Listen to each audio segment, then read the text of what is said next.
अस्सलामुअलैकुम। आज मैं आपको बताऊंगी पाकिस्तान के शहर सवात के 16 ऐसे मुकामात जो 90% लोगों को नहीं मालूम। ऐसे हसीन, दिलकश और दिलफरेब मुकामात जिनको देखकर इंसान की रूह खुशी से लहलहा उठती है और इंसान खुदा की बनाई हुई खूबसूरत तरीन कुदरत का अंदाज़ा लगाता है। सवात पाकिस्तान का वो खूबसूरत शहर है जिसे पाकिस्तान का स्विट्ज़रलैंड भी कहा जाता है। हालांकि सवात अभी तक मुकम्मल तौर पर एक्सप्लोर ही नहीं हुआ, सिर्फ चंद मुकामात का लोगों को पता है, जबकि सवात में स्विट्ज़रलैंड जैसी कई जगह मौजूद हैं जिनमें बहुत सी आबशारें, मीडोज़ जिन्हें बाड़ा कहा जाता है, दिलफरेब झीलें, दर्रें और खूबसूरत मुकामात मौजूद हैं। इस वीडियो में हम सवात के मकबूल तरीन मुकामात के साथ साथ नए छुपे हुए इंतहाई दिलकश मुकामात के बारे में बताएंगे जो इंतहाई खूबसूरत भी हैं और वहाँ आसानी से जाया भी जा सकता है। सवात को एक वीडियो में मुकम्मल करना आसान नहीं, सवात घूमने के लिए महीनों दरकार होते हैं, इसलिए हम इस वीडियो में ऐसे मुकामात डिस्कस करते हैं जहाँ आसानी से जाया भी जा सकता है, जिनमें सबसे पहले नंबर पर आता है मालम जब्बा। सवात का सबसे मशहूर मुकाम मालम जब्बा है। यहाँ चेयर लिफ्ट लगी है। मगोरा से 40 किलोमीटर दूर ऊपर पहाड़ पर हफीज़ा मुकाम है जहाँ गर्मियों में भी खुशगवार मौसम होता है, हर तरफ सब्ज़ा ही सब्ज़ा है। मालम जब्बा सियाहों का बहुत ही फेवरेट मुकाम है। यहाँ पर बहुत से होटल भी मौजूद हैं, रात को खाने और रहने का बेहतरीन इंतज़ाम है। नंबर 2 कलाम। सवात का सबसे बड़ा सियाहती मुकाम कलाम है।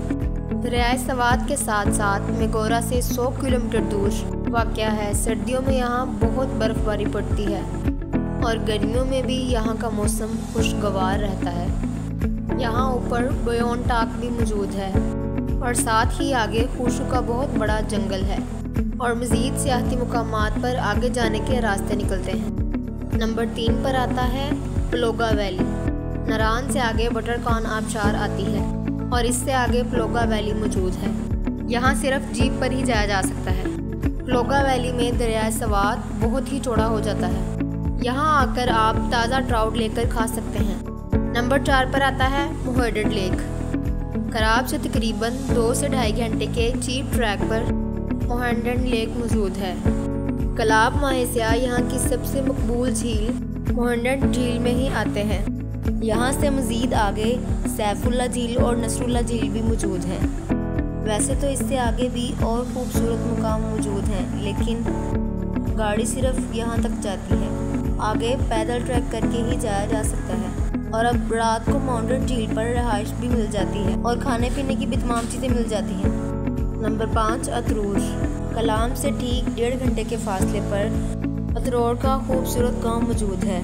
यहाँ टूरिस्ट बहुत ही कम आते हैं, जबकि खूबसूरती में ये जगह काबिले दीद और ख़ूबसूरत है। अब यहाँ आहिस्ता आहिस्ता होटल भी बनते जा रहे हैं। ब्लू बर्ड यहाँ का सबसे बड़ा और बेहतरीन होटल है। नंबर 6 गबराल। अतरूर से आगे गबराल का गांव है। गबराल का गांव भी काबिले दीद है।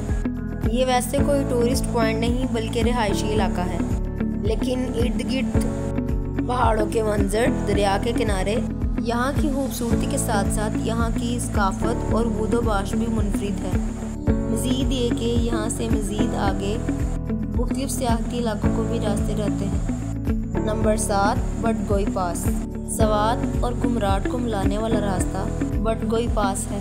इसे दर्रा अदरोर भी कहा जाता है और यहाँ बला की खूबसूरती मौजूद है। हसीन नज़ारे यहाँ मिलते हैं। यहाँ सिर्फ जीप पर ही जाया जा सकता है या फिर आप अपनी बाइक पर जा सकते हैं। दोनों तरफ से सरसब्ज पहाड़ों से घिरा हुआ बटगोई पास तिलस्माती खूबसूरती रखता है। कुमराट और अतरूर दोनों तरफ से यहाँ पर आया जा सकता है। यहाँ बहुत ही कम टूरिस्ट आते हैं। नंबर 8 दश्ते लैला। बटगोई पास के साथ एक और पहाड़ पर एक बहुत बड़ा सरसब्ज मीडोज़ मौजूद है, जहाँ तहद्दे निगाह पहाड़ों पर ग्रीन चादर है। इसकी खूबसूरती की वजह से ही इसे दश्ते लैला कहा जाता है। दश्ते लैला में बहुत से मेवे और डिब्बे रहते हैं, यानी ये बकर वालों का घर है जो अपने रेवड़ के साथ यहाँ रहते हैं, लेकिन इसका हुस्न बहुत ही कमाल है। आप एक ही जीप ट्रैक में बडगुई पास और दश्ते लैला दोनों देख सकते हैं। नंबर 9 पर आता है दिसान विंडोज। अतरोड़ और कलाम के दरमियान वाले पहाड़ का नाम दिसान है। यहाँ दोनों तरफ से जाया जा सकता है। अब तो काफ़ी आगे तक जीप जाती है। वादी सवात का हुस्न तो आपको यहाँ आकर ही मिलता है। दिसान पहाड़ के टॉप पर ये मलहूस मौजूद है। यहाँ पर भी आपको दूर दूर तक सरसब्ज मखमली सब्जे की चादर ही नज़र आती है। नंबर 10 पर आता है शाही बाग। कमराड़ से आगे शाही बाग का रास्ता जाता है। यहाँ पर भी आप जीप के ज़रिए ही जा सकते हैं। कमराड़ से कमोबेश 2 घंटे लग जाते हैं। रास्ता ख़राब है लेकिन जगह बहुत ही खूबसूरत है। यहाँ पर भी सियाहों का रश नहीं होता।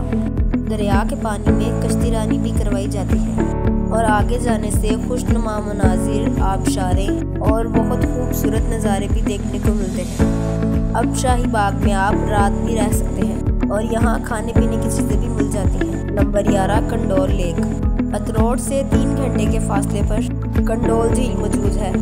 आधा रास्ता जीप पर कम से कम 1.5 से 2 घंटे की पैदल ट्रैकिंग करनी पड़ती है। ये रास्ता बहुत एडवेंचरफुल है।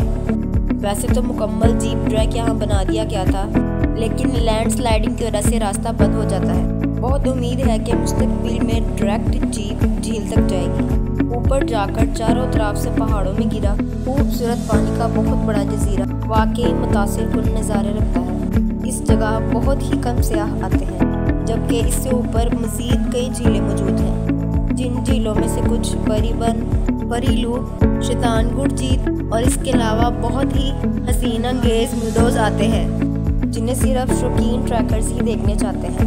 नंबर 12 पर आता है स्पिन खॉवर लेक। कंडोल झील के रास्ते में ही स्पिन खॉवर लेक आती है, लेकिन ट्रैक बदल जाता है। स्पिन खॉवर झील से पहले एक दीदा सेब आबशार मौजूद है, जिसे स्पिन खॉवर आबशार कहा जाता है। ये सारा रास्ता पैदल ट्रैक करके ही देखा जा सकता है।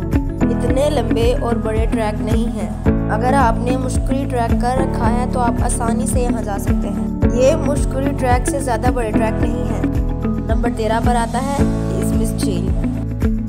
जहाँ से कंडोल झील का रास्ता शुरू होता है, वहीं से एक और ट्रैक इस्मिस झील को जाता है। सरसब्ज मैदान के दरमियान झील में से कई तरफ से निकलते झरने इसको बिल्कुल मुनफरिद और इंतहाई दिलकश बना देते हैं। यहाँ जाने के लिए भी आपको 3 से 4 घंटे के लिए पैदल ट्रैक करना पड़ता है। नंबर 14 पर आता है चुकेल बाड़ा। कलाम आने से पहले एक जगह मनकियात आती है। वहाँ से ऊपर जाबा तक जीप या 4x4 गाड़ी जाती है। वहाँ से आगे का पैदल ट्रैक है जो इंतहाई खूबसूरत मनाजिर पर मुश्तमिल है। इसे चुकील बाड़ा कहा जाता है और इस जैसे सवात कलाम में 20 से ज़ायद मुकामात मौजूद हैं जिनका अभी तक सियाहों को इल्म ही नहीं है। नंबर 15 पर आता है जारोगो आबशार। मंगोरा से कलाम के रास्ते में अगर दरिया से बाईं तरफ वाली रोड से जाएं तो मट्टा से आगे जारोगो वाटरफॉल को रास्ता जाता है। ये यहाँ की बहुत बड़ी और पुरकशिश आबशार है। ये जगह भी अभी सियाहों की नज़र से ओझल है। नंबर 16 गबीन जाबा। शरान गोरस की तरह गबीन जाबा में भी बोर्डल बोर्ड्स लगाए गए हैं। मट्टा के बाद कालाकोट से रास्ता गबीन जाबा को जाता है। यहाँ बेहतरीन सड़क मौजूद है और ऊपर जाकर सरसब्ज मैदान और पुरफिजा मुकाम मौजूद है। इस जगह का भी निस्बतन अभी कम सियाहों को मालूम है। अभी इस वीडियो में हमने चंद मुकामात ही बताए हैं जिस पर सियाह